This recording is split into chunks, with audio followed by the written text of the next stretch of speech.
Think of all the classes you've ever taken in school: math, history, biology, or social studies. Now think about all the classes you took in school for how to learn better. Can you even think of one? We spend decades of our lives in school, and after we graduate, we spend another few decades dealing with a constant bombardment of learning challenges in work and in our personal lives. Yet few of us have been taught the most effective ways to learn new things. Instead, we've mostly been left to figure out things on our own. You find some way to squeak through classes on caffeine and all-night studying sessions. You develop your own personal style of colored highlighters, index cards, and rewriting your notes. Sometimes this ad hoc method even works. If the class isn't too hard or you're particularly clever, you can skate by without really questioning your learning methods.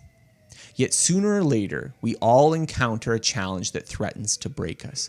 We face the class that feels impossible, the new job where we feel perpetually behind. Faced with a harder challenge, we often feel like we have only two options: double down on the methods that got us this far, but just work twice as hard, or give up and retreat, never being quite sure if we had it in us to make it. Why aren't effective learning strategies widely known? Thinking about it this way, it seems crazy that effective learning strategies aren't widely taught. It isn't because they don't exist. Indeed, research shows that there are tons of methods that we know work well for learning, and they're often not the ones that students use. Spacing out reviews works better than cramming. Interleaving studying materials is more efficient than doing one unit at a time. Recall strengthens memory more than review. Self-explanations ensure better understanding and transfer. In contrast, go-to favorites of students are often less effective.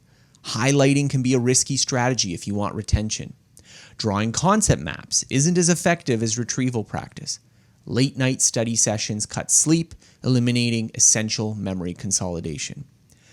Given the decades we spend studying in school, becoming proficient at our jobs, and learning new skills and hobbies, doesn't it make sense to spend a little time first understanding how learning actually works?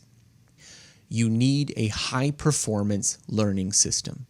Next week, I'm going to be opening a new session of my popular course, Rapid Learner.